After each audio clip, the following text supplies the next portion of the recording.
Oh, there it is. Whoa, right Is there. that a star? That's a Navy star. That's a right Navy there. star right there. Right there. It's a Navy plane. Guaranteed. Holy, look at that!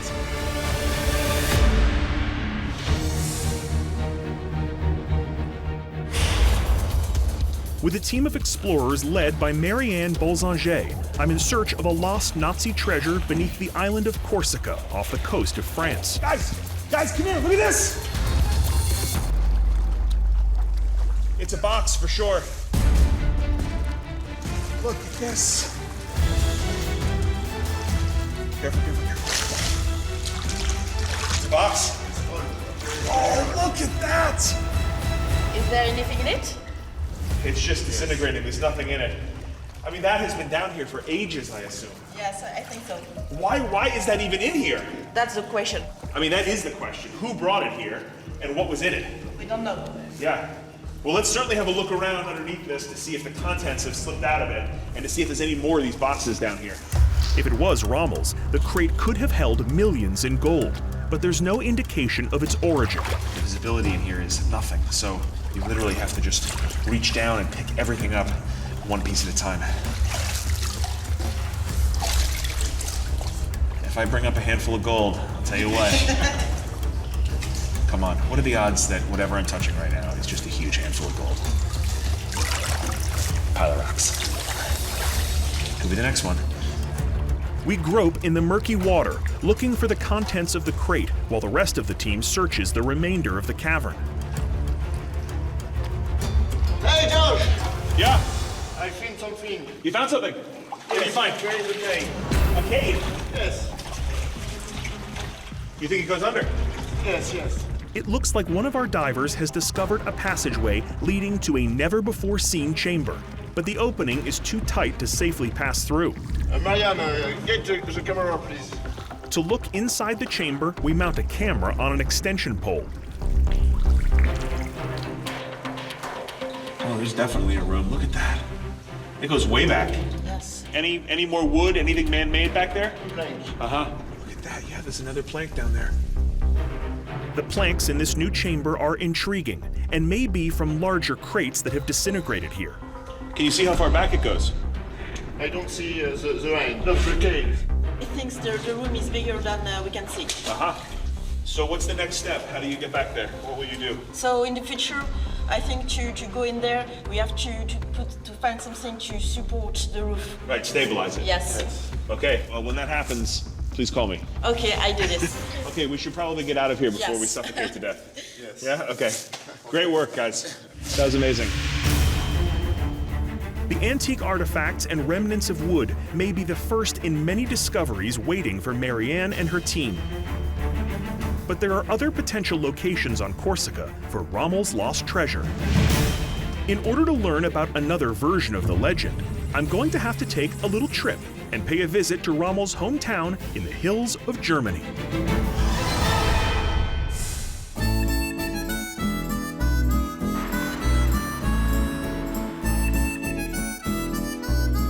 This is Blaustein, Germany. A charming little city nestled in the hills of... God, it is freezing here. It's freezing. It's a cute town, it's in the hills. That's all I got.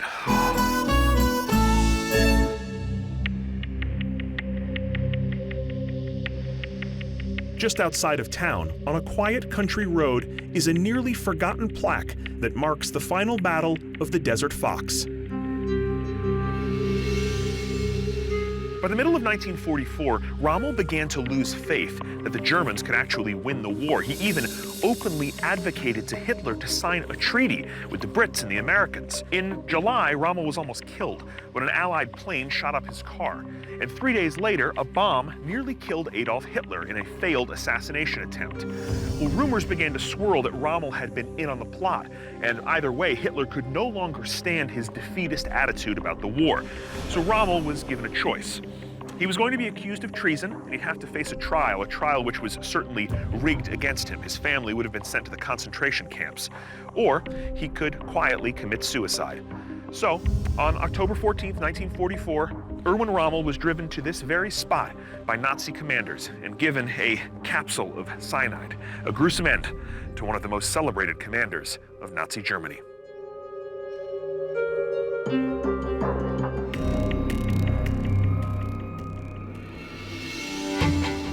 Rommel's actual grave is in a cemetery on the edge of Blaustein, but it's hardly the only sign of him here. Next door is the eerie Villa Lindenhof, Rommel's last home, which has been converted into a museum to offer visitors an unflinching look at his life and career. Inside are Rommel's strategic plans, his field marshal baton, and even his death mask. It's a huge room. It looks domed. It's like a big domed bunker. Can't tell how deep the water is. The amber room could be right under my feet. Oh, right there. Look at that! That looks like another opening right there. Might be another one of these chimney things. All right, let's go see if we can figure out where that light source is coming from.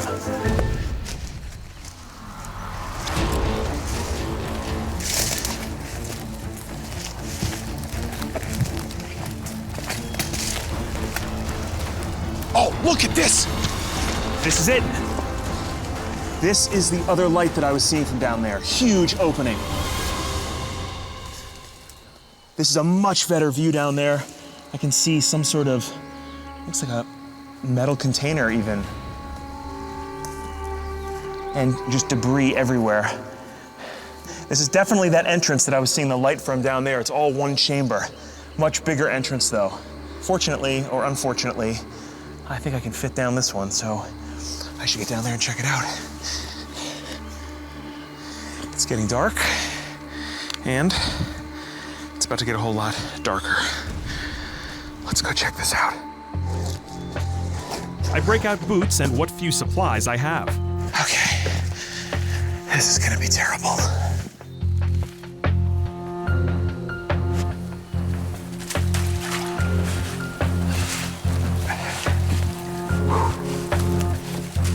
Oh, this is terrible.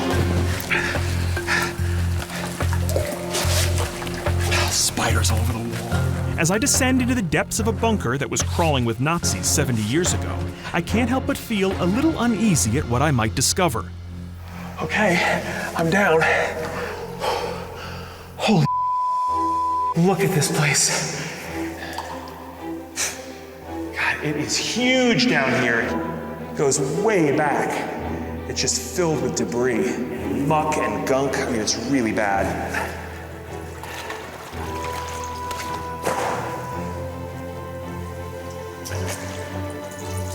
Whatever this is.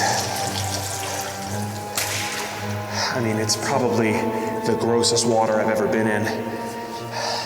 There's gasoline or oil on the surface. Whoa, whoa, whoa, whoa, whoa. This whole piece of concrete that I'm on is totally unstable.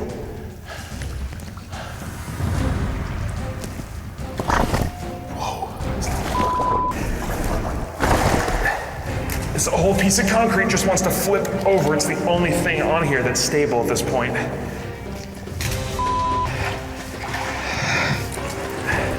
Oh, that just drops right off there, doesn't it? I manage to sort through as much of the debris as I can, but it's mostly twisted metal and military scraps. No sign of priceless artistic treasure. I think with this bunker being burned out the way it is, I think this might be another dead end, and I think it's probably not that safe to stay down here, because this air feels really stale and smells really chemically. So I think I'm gonna get the hell on out of here. While Gluba's theory is compelling, this particular bunker is trashed and was likely burned during the war. Still, with more time and resources, who knows what other relics could be found in these decaying structures? Okay. Oh. That is not where the amber chamber is, but it is pretty amazing. Wow. Can I get like 40 gallons of Purell, please? It's late and I'm beat, but German trains wait for no man. Long day of running around. Off to bed. To discover the extent of Nazi infiltration in Argentina, I'm on a lake next to the idyllic but oddly German town of Bariloche. Historian Abel Basti believes that a secret network existed here to bring fleeing Nazis into the country after World War II. Not only that, he thinks the man at the heart of it all was Adolf Hitler himself. I'm doubtful to say the least. Conventional wisdom, Hitler dies in the Führer bunker in Germany. Sí. So why do you believe otherwise? Bueno, porque hay documentación. Well, because there are documents, there are testimonials. There's a lot of evidence that Hitler didn't die in the bunker, and a lot of evidence that he was here in Argentina. Wasn't there a good identification of his body, though? Los soviéticos cuando llegaron al búnker, When the Soviets got to the bunker, they found a lot of bodies, and none of them was Hitler's. The bunker where Hitler reportedly died was utterly destroyed by the time Soviet authorities first went through the rubble. They recovered skeletal fragments reported to be Hitler's, but even with modern DNA technology, no positive identification has ever been made. And in fact, declassified documents from US intelligence indicate that Abel's theory is less far-fetched than I might think. This is a classified memo from J. Edgar Hoover, director of the FBI.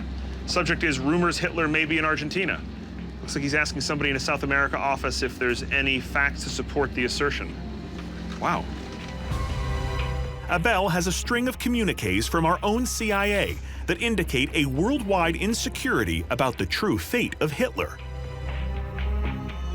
In the decade after the war, this does not seem to have been a settled question. This is insane. Okay, so what's the evidence that Hitler was here? los testimonios. The testimonials, the witnesses, the people who swear under oath that they were with Hitler here in Argentina. So what are these stories? Bueno, principalmente. Well, basically, they are about his life in Inalco. The Casa de Inalco, or Inalco House, is an isolated mansion in the most remote corner of Lake Nahuelhuapi. Abel and other researchers claim this is where Hitler was secreted away in the aftermath of the war. Though unoccupied today, Inalco House is more off-limits than the presidential palace. The compound has been the subject of countless investigations, and researcher after researcher has been turned away by Inalco's reclusive owners. And is it possible to go to the house? No, imposible. No, it's impossible. It's never been filmed and no one is allowed to shoot there. Se puede filmar. Can you make an inquiry about the house, even if you think they'll say no? Puedo llegar a hablar con algún contacto. I can talk to some contacts of mine and try to see if it can be done, Yo creo que- but I think it will be very difficult. Okay, so in the meantime, what do we see from the lake? Bueno, podemos ver otros lugares. Well, the Nazis built other structures on this lake. I can prove it to you. Great. Abel has his associates in Bariloche start making calls about the Inalco house, and in the meantime, he navigates our boat to other sites that support his theory. Allí está la torre. He points out a Bavarian-style tower, which he claims was used as a lookout for boats crossing the lake. Interesting, but far from conclusive. Then, we glide past Wemmel Island, which has a more concrete history. It was here that an Austrian scientist named Ronald Richter conducted nuclear experiments on behalf of Perón's government.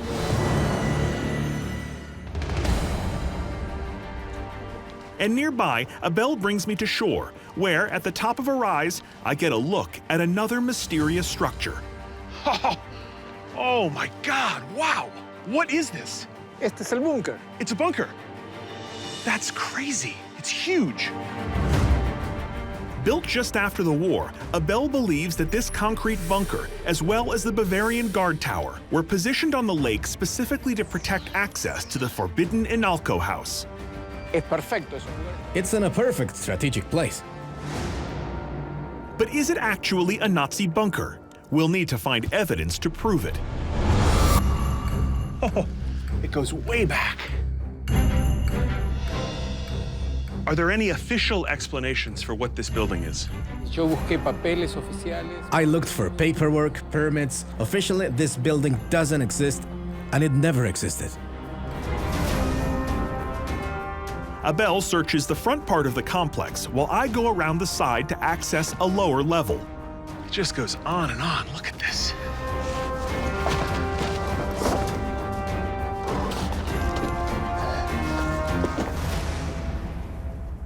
Okay, so each one of these stalls that's made up from the foundation work drops way down. I want to see where they go. Here we go. Okay, not a lot to hold on to here. Josh, you all right? I'm okay. Whew. That was nasty. All right, let's see what's down here. I'm searching for the wreck of Gertrude Tompkins' P-51 Mustang. Missing for 75 years, Tompkins was part of an elite group of female World War II pilots known as WASPs. Now, I'm diving in Santa Monica Bay near where she took off to investigate the possible crash site of her plane. And there's something down here. Incredible! Is that a wing? I swim closer and pull up a piece of debris to try to identify the wreckage. There's something sticking out of the sand here. I'm gonna try to pull it out. Josh, what do you see? Whatever it is, it's heavy. This could be the smoking gun we need to ID Tompkins' plane. Half buried, it looks like a landing gear. Okay, it's coming loose. I got it. I finally break the object free from the sand and recognize it immediately. This can only be one thing. A toilet. I don't think they had bathrooms on P-51 Mustangs. This wreckage isn't a plane, it's a ship. It's an old ship. Kind of too bad it's not a P-51 Mustang, but wow, that is really something. It's a large vessel, and the fixtures suggest that it's been down here a while. An incredible find lost to the depths for decades. We carefully document the mystery wreck and its location so we can pass along the discovery to maritime historians.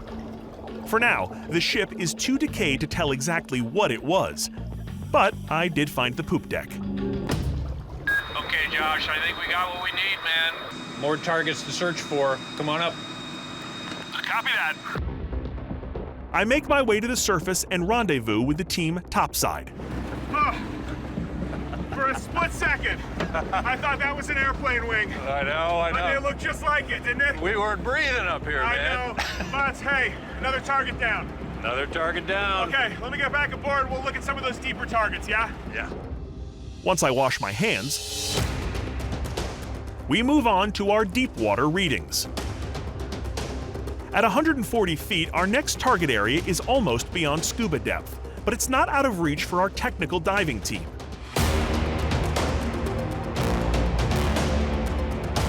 They work with a special nitrogen gas mixture that allows them to stay deeper longer. While the divers gear up, we deploy the ROV. Okay, ROV's in. 90 feet. It rapidly descends toward our target. Okay. On the bottom.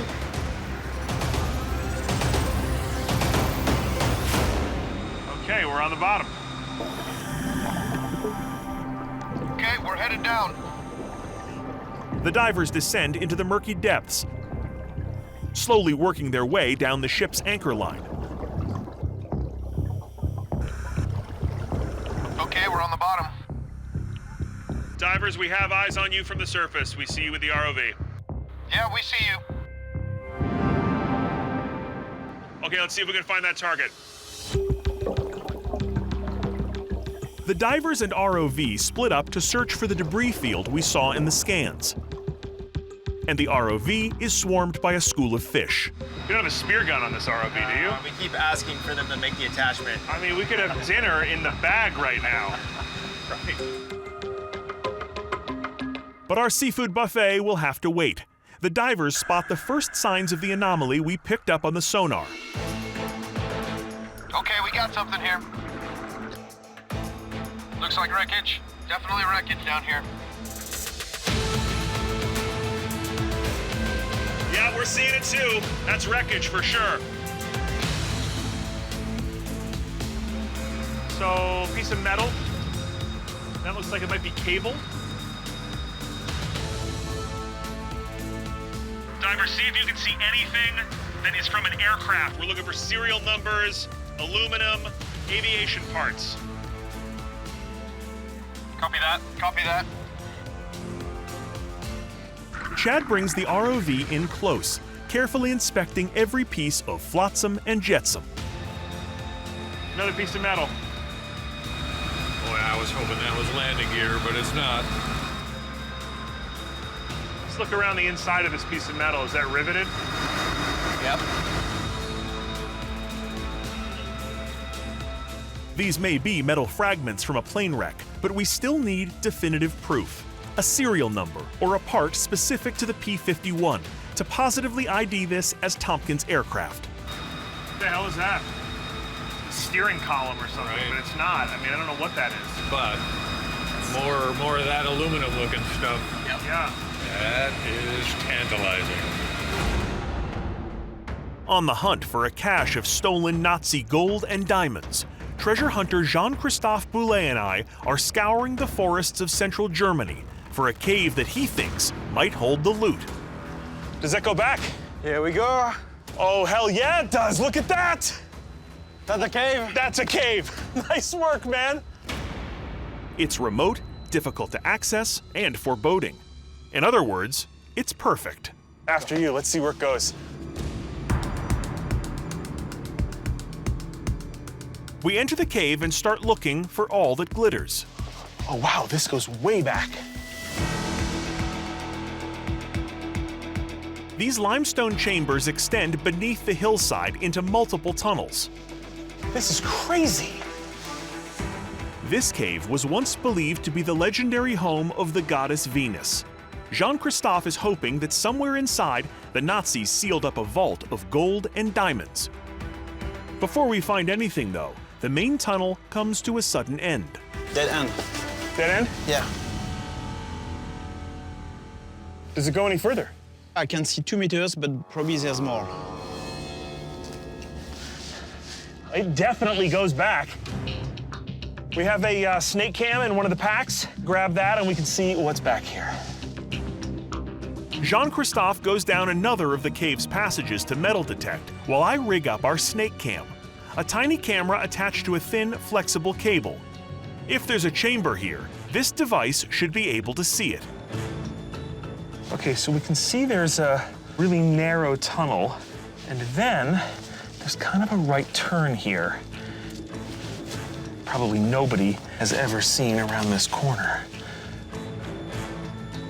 There's more around the corner, look at that. Chamber continues a little bit, and then shortly thereafter, end of the line. True dead end. All right, nothing back there. Not even Venus, who I was really looking forward to meeting. I reel in the camera and go to share my find with Jean-Christophe. Hey, so good news. Yeah. That little tunnel back there does continue. There's a little more to the chamber, but a dead end. And the metal detector? Nothing. But I found something strange here. Where? Here. On the shelf. Yes. Oh, I see what you're talking about. Yes, yes, yes. Yeah, there's something green up there. What is that? Unbelievable. Look at that. What is that? I don't know. Look, it looks beautiful. green. It's beautiful. It's really weird because it is not part of the cave. Definitely not. This is not like some mineral growth from in here. This is something that was placed here. What do you think? I don't know. If these were emeralds or diamonds, maybe this could be a Nazi cache, but I think this was like an offering, part of the Venus cave story. This place has been associated with Venus for so long, maybe someone came and made an offering to Venus. That, or it's from the planet Krypton, and it's the only thing that can kill Superman. While it's a thrill to find anything in here, this isn't what I came for. Let's put this back and let it continue to honor Venus, if that's what it was for. We just gotta hope that Lex Luthor doesn't find this thing. The world's gone dark by the time we exit the cave. Jean-Christophe will be back to explore this area more thoroughly. But for me, it's Auf Wiedersehen, Eisenach, and Guten Morgen, Autobahn.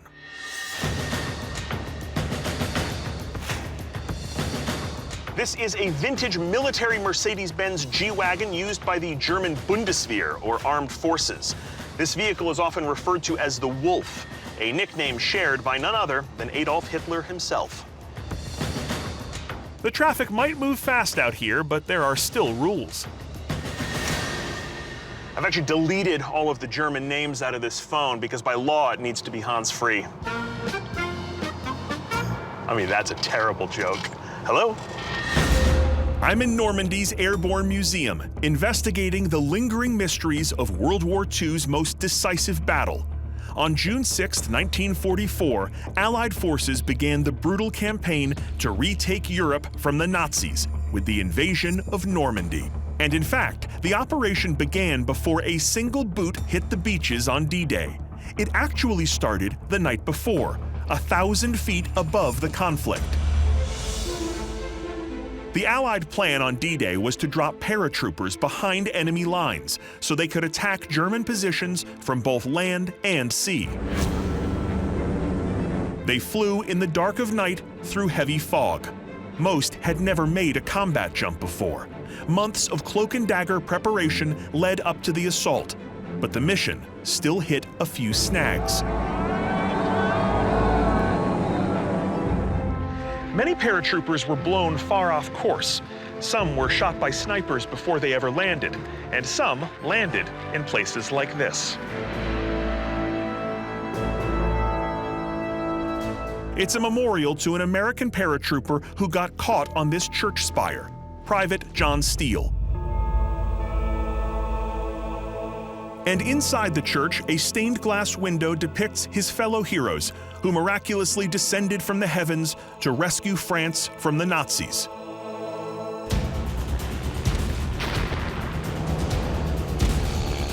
For those who did make it to the ground, the situation was still grim. They were alone in the dark, often separated from their team. Their odds of survival were about 1 in 4. These were the first men to face the Nazis on a mission so top secret it's been largely forgotten. But not all of them landed in parachutes. Now, 75 years later, this unbelievable story is finally being exposed. This is Pegasus Bridge, one of 2 bridges critical for the Allies to take on D-Day, so that troops could get off the beaches and push inland. But the Nazis understood the strategic importance of this place, and they had it heavily defended. They even wired the bridges with explosives as a last resort. So, how do you sneak up on an enemy armed to the teeth with their finger on a detonator? You do it with a secret weapon never before used in the history of war. Gliders. Engineless aircraft made of little more than canvas and wood. In a stealth nighttime raid, C-47 transport planes towed thousands of American Waco gliders and British Horsa gliders into battle.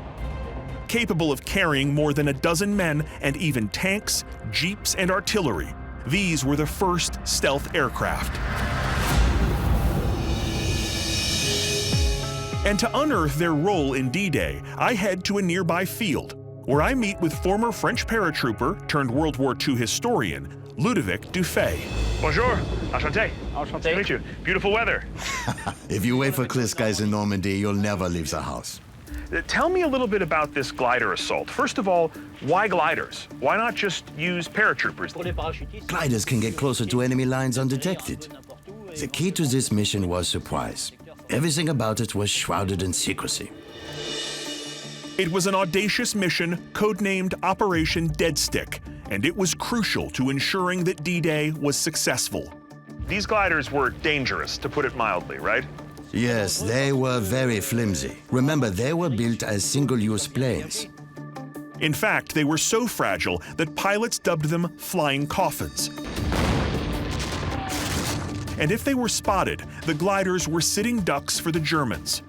But the troops that made it into enemy territory turned the tide of war, securing critical positions like the Pegasus Bridge, where they cut the German supply line off, helping the Allies begin their march to victory.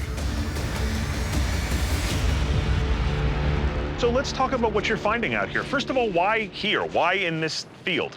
The gliders had one objective: to get Allied troops behind enemy lines. They landed in this field right here and were left behind. But more crashed than landed. 89% of the Horsa gliders and 50% of the Wacos were totaled.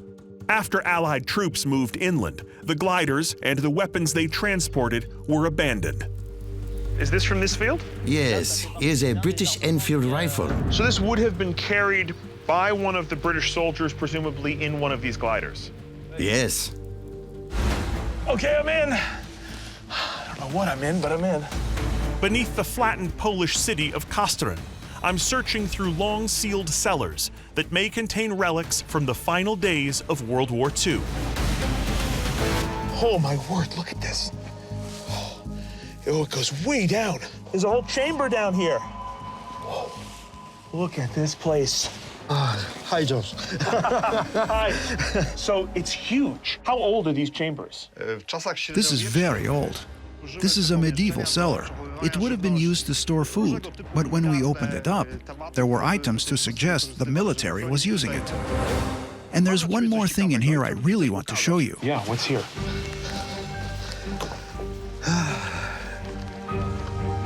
Is this electrical? There was no power in Kostryn, so the Germans would connect their important buildings to generators. We also found things like this with batteries. Whoa. We see volts here and a warning not to throw it and to keep it away from water. And these are the battery cells here. Wow. Would this have powered lights, or was this like an emergency backup, you think? We think it powered a radio. Are there more rooms like this that were used by the Nazis? There are many, but they've been buried as well. We need to access them from back outside. Back up top? Sure, yeah, show me. Okay. The ruins of this fortress have only begun to speak. We climb to the surface and head a few feet away to a sealed chamber that Jarek wants to investigate next. This is not the same chamber. This is another chamber? This is near the chamber we were in, but we haven't been able to open it yet. Everything is collapsed. It has been collapsed since 1945. This looks blocked, though, so how do we get in here? You're going to have to dig. Dig with what? Koparka. What's a koparka? This is a koparka. Since the Soviets burned this entire town down to rubble, shovels aren't going to cut it. This excavator should be our ticket into the new chamber. Koparka. And it doesn't take long to open a door into the past. Oh, whoa, whoa, whoa, hey! Whoa, whoa, whoa, ha! Look at that! That's a chamber. This excavator is pulling up dirt that's filled this cellar for decades, and that dirt may be as valuable as anything inside.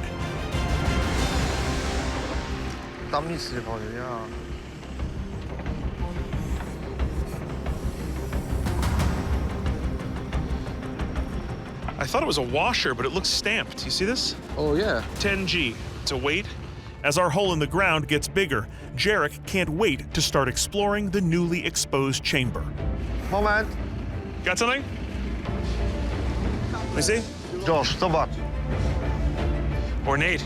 This looks like the remains of a tile stove. This is how they would heat these places back in the day. Yeah, this is a fired artillery shell. You can see this end of it's all deformed. Holy. As the hours pass, our one small excavation expands into a massive series of cellars. Oh, what is this? Yes. For switches? Yeah. This is from a radio, yeah? Yes, radio station. Radio station. The radio part is a good sign that we are in a hub for the fortress's Nazi command. But that's not all we find. It's a military desk lamp. Part of a lamp. This is great. I love this. Yes. Yeah, I love lamp. Anchorman. Great find. Soon, though, the excavator punches through to a whole new level of excitement. Got an opening. It's really strange. It's like it's framed off like it's a door, but then behind it, it just kind of narrows out. We're at the top of the arch, so I think we need to go down more, yeah? The koparka keeps digging for victory while we keep a safe distance away.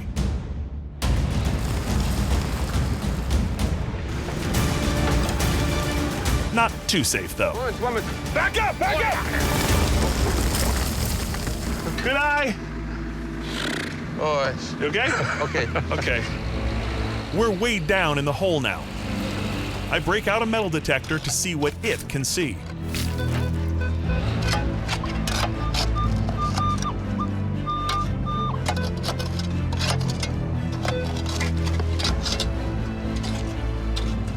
Nail? Oh, hey, come here. Look at this, come here, Pavel. Look here. Oh, Josh. Container? Yeah. Hełm, prawdziwy hełm. German. Helmet? Yeah. That's a helmet? Okay, so the ROV's got sight of the line there, and so now it's just descend, right? Yep, now it's the waiting game, yeah. Downward thruster set to about 70%, so I don't want to go too fast, because I don't want to lose the line. So just passing 300 feet. Yeah, we're about halfway there. Okay.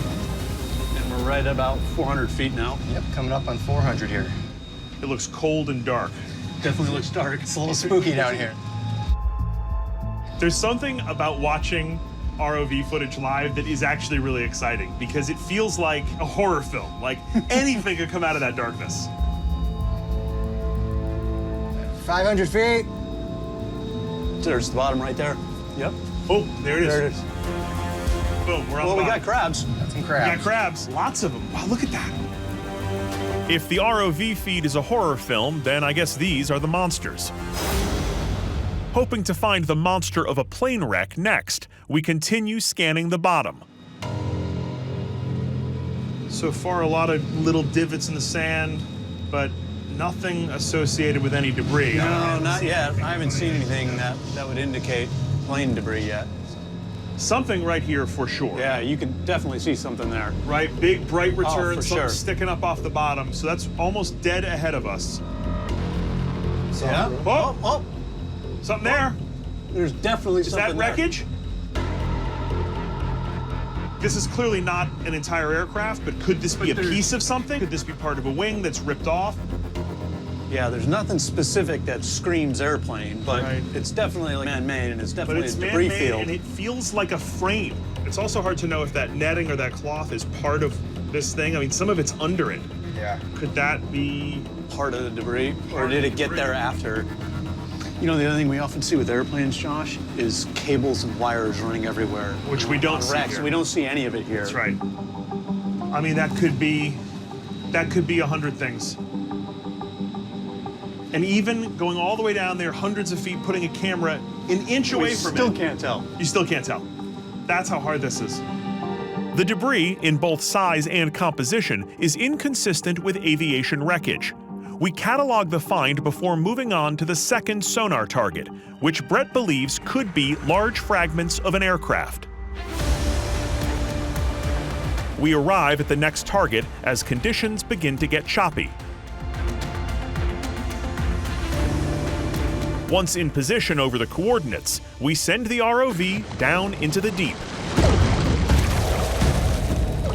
So we think this target's in nearly 700 feet of water, right? 680. Here we go. We're coming down on it now. 640 feet we're at. Man, you can hardly even see that guideline anymore. Fighting some tough conditions today, Josh. Yeah. Oh, that current is just moving down there, isn't it? Just lost power? Yep, we lost power. Did the outside go out? Yeah, it's off. Whole boat Did we trip? blow a fuse? What happened? Did everything shut down? Did that shut down? Yeah, and they're both on that side. Flip it off. All right. Is it a fuse? Yeah. With the ROV more than 600 feet below us, everything suddenly goes dark. That ROV is just adrift right now?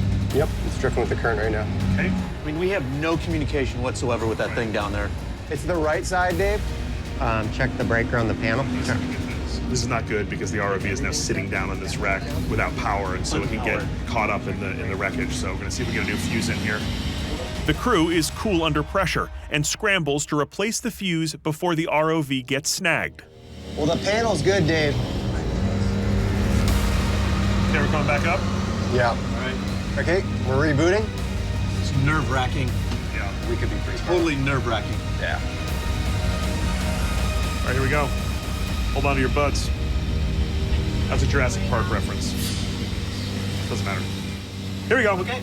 We got lights. We're back up. See if we can get a sonar image, maybe. We're at like 645 feet, so we're above it. And we're not snagged on it in the tether? I don't believe so.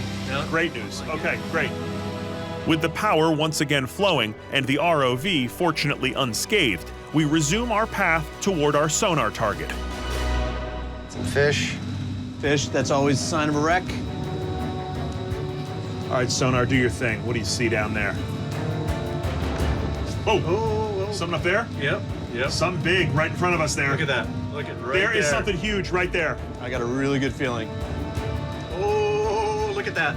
That looks like it could be a plane. That could be a plane. A big plane. Just look at the wings, the tail. You can see the props. You can see the prop right there. Look at the size of that wing. Big. That is definitely an airplane. This thing looks really intact. It's totally intact. What in the world is it doing down there? So those growths are, we think, in the cockpit area? I think we're coming up on the prop.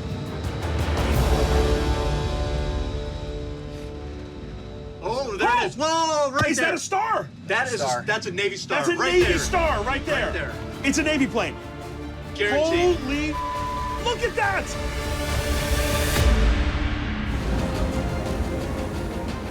Whoa! Close! Big bull shark coming in. We're exploring a dive target more than 50 miles from Key West, Florida. Everyone stay together. We just saw 3 or 4 bull sharks on the perimeter. Hopefully, these bulls have led us to the wreck of the steam freighter Norlindo, a missing tanker torpedoed by the Nazis in 1942 that's still carrying up to 250,000 gallons of oil in her hold. Coming up on 50 feet, we should be near the bottom. I can't see anything. I don't know what. Oh, wait, there it is. There's the bottom right there. You see it? Yeah, it's just sand here. There must be something down here. Those sharks must have been circling something. With a watchful eye on the sharks circling overhead, we fan out and scour the bottom for traces of a wreck. But there's a shadow up here. There's something in front of us. Oh, wow, there's a wall. Oh, my God. It's a wreck. Has to be a big wreck. It's a huge wreck. That is a wreck. Yes. Nice work. Great job, sharks. Woo-hoo! Let's go check this out. This thing is huge. Okay, guys, let's make our way around this thing, look for any distinguishing features, see if we can figure out if this is the Norlindo. Copy that. The wreck is hundreds of feet long, which fits. The Norlindo was a little over 250. As we work our way around the wreck, we find a gaping hole on the starboard side of the vessel. Guys, I found a way in. But was this damage caused by a Nazi torpedo or natural decay? Can't tell how old this is. Definitely been down here a while, but not sure this is World War II. I don't want to run into a shark down in these close quarters or find whatever's left of Ben Gardner, so I leave the wreck. The side of the hull looks about right, but we should be seeing a bridge and a smokestack somewhere. Yeah, I can't see anything like that. This wreck's been down here a while, but it's just too box-shaped to be the Norlindo, in my opinion. I agree. This thing doesn't look like an old steamer. It looks more like a barge vessel of some kind. Yeah, I think it's a barge. We've still got a real mystery on our hands here. I have no idea what this ship is, but I think not the Norlindo. Whatever this wreck once was, it now belongs to the sharks.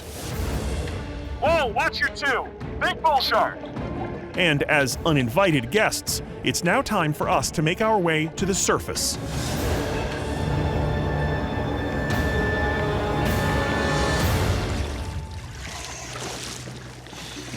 Unbelievable. Absolutely incredible. Oh, cool. What a wreck. A huge steel ship down there, not the Norlindo. No. Really squared off, some sort of industrial barge, I think. It looks like a barge. Yeah. And I think the real headline is here, this worked. These sharks led us to a wreck. Who needs sonar when you've got sharks? That's right. So we've got another wreck today to add to the charts here. And in terms of the Norlindo, we keep looking. At some point, a shark's going to take us right to that. That's right. More work to be done, and we're on the case.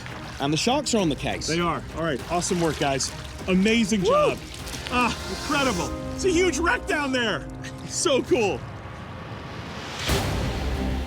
We tend to think of World War II as something that happened in Europe and on far-flung Pacific islands. But a forgotten home front lies just off the coast of Florida. These are some build instructions. This is a plan how to build or construct a grenade thrower.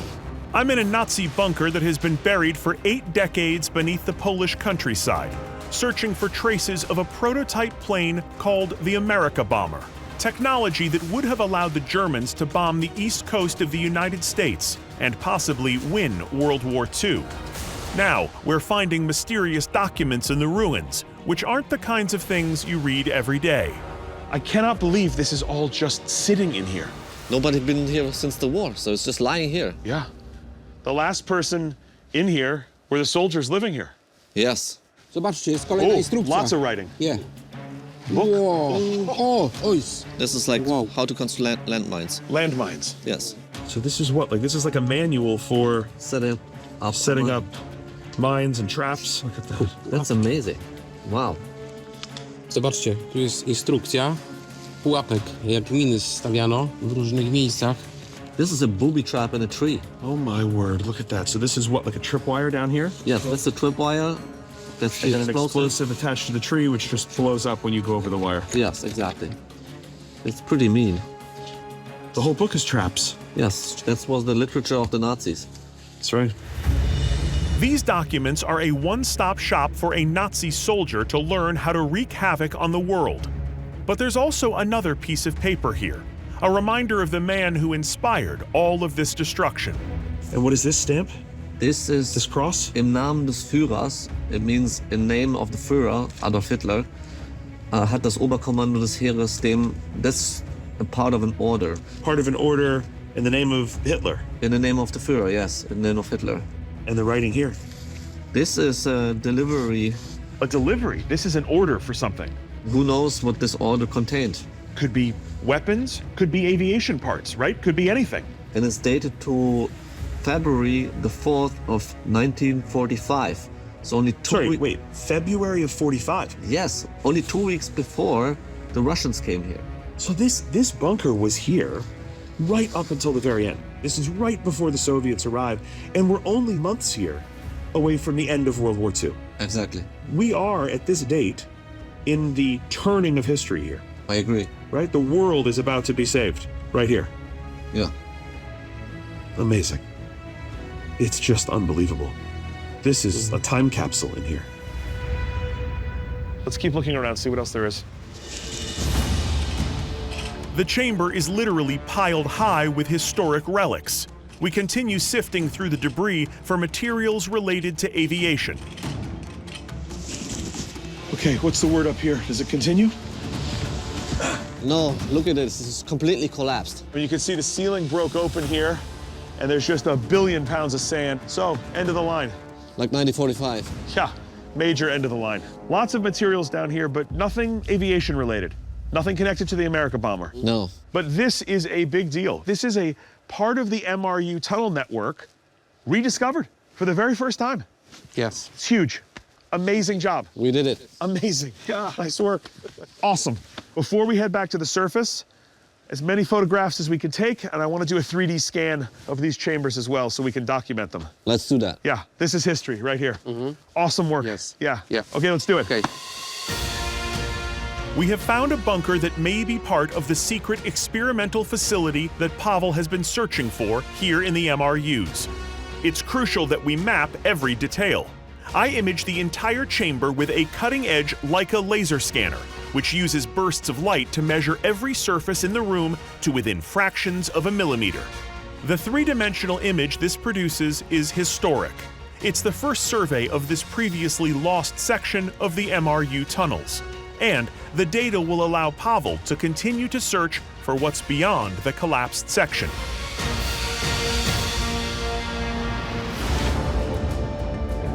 This is definitely a wreck.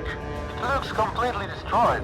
Absolutely. Look at this. Just metal sticking up everywhere. Whatever this was, it's been blown up. We just found something big at the bottom of the icy Baltic Sea, where the experimental Nazi U-boat V-80 was scuttled by the retreating German Navy. But with limited visibility, we can only see portions of the wreck. Could this be a U-boat? It's definitely a metal hull. Let's get around the other side of this thing, see what it looks like. Look at the scale of this thing. It's huge. I think this was definitely exploded. Must have been a violent explosion. It's just a twisted wreck. Jacek, anything that looks like it could be V-80. Do you see a conning tower, hatches, anything? I'm looking, but it's so destroyed. We know that the V-80 was sunk on purpose to keep the revolutionary Nazi tech from falling into Allied hands. But even if they blew it to bits, we still may be able to find identifying features. Josh, come here. Look at these. What do you have? There. Something rounded. Oh my God. Is that? It's a huge mine. That is a sea mine. Absolutely. Are you kidding me? That is an unexploded sea mine.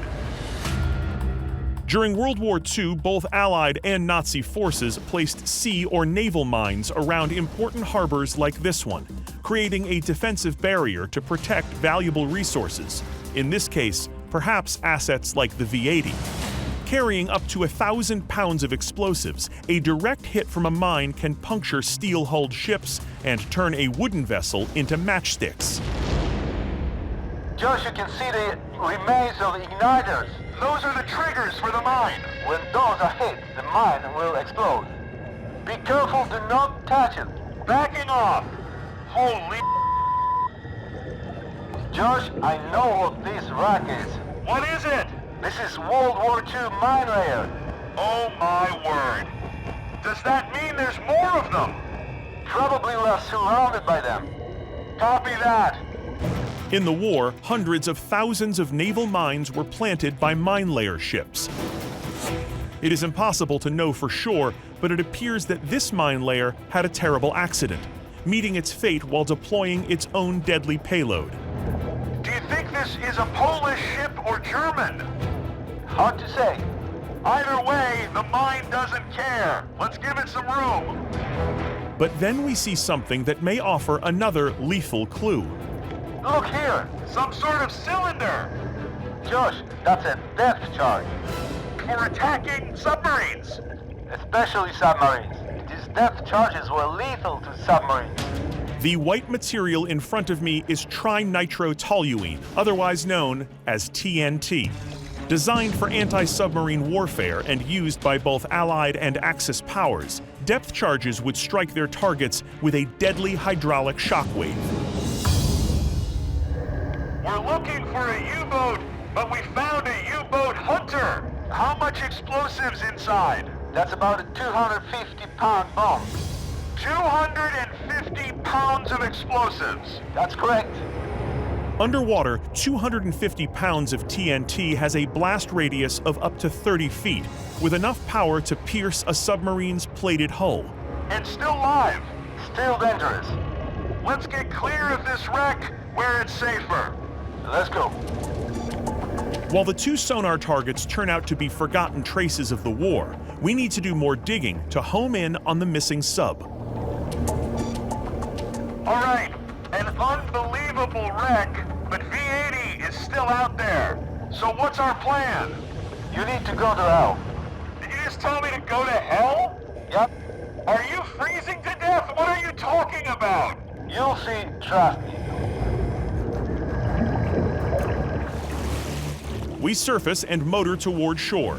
It's not the first time I've been told to go to hell, but it may be the first time it was meant literally. Spelled H-E single hockey stick, this fresh hell sits at the very tip of the peninsula. The devilish name may come from a word in Old Polish meaning exposed, and sitting here at the edge of the world, that feels accurate. We drop Zbigniew at the dock and arrange to meet him later at the military archives, where he believes recently declassified documents could open up a new search zone. Meanwhile, Jacek and I walk together through hell, It's colder than I expected. Yeah, hell froze over. Ha! I walked right into that one. Hell froze over. Counter to everything I was taught, hell is lovely. Today, anyway. Now it's a charming seaside village. At the start of World War II, this infernal moniker was far more fitting. The Battle of Hell was an epic clash. While much of Poland fell quickly, the Hell Peninsula resisted Nazi occupation for more than a month in the bloody face of overwhelming assaults from air, land, and sea. In southern Poland, local explorer Derek Tomilkiewicz is attempting to use a remote video camera to peer into the subterranean remains of the infamous Nazi Project Riese. And then, oh, tunnel. We got a tunnel. Yeah, there's a tunnel. Look at that, just going off into the darkness. To where, I don't know. That's a room that probably nobody has seen into since the end of World War II. Yeah, probably. That's cool. The wooden corridor looks like it's on the verge of collapse, and none of us are going to fit down a 12-inch pipe. Okay, coming up. But lucky for us, the remains of Project Riese are extensive, and Derek has a backup plan. We hike about a mile to a gated-off entrance to a massive tunnel. Wow. Drilled directly into the side of the Sovi Mountains, this is one of the largest entrances to Project Riese, and one which is currently being excavated by Derek and his team. Let's check it out. In an instant, we're deep below the surface, lost in miles of passageways hand-carved by slave labor. Project Riese was made possible through the coerced work of 13,000 prisoners brought from the nearby Gross-Rosen concentration camp. This was the connector tunnel between two main tunnels, and it is just collapsed. And is there anything beyond that? Yeah, they believe that above us there's another level of tunnels. But nobody's been up there yet? No, they haven't explored it. We're below the level where the train was detected, so if we can find an access point to the upper tunnels, we might be able to find the train. Okay, well, let's keep moving.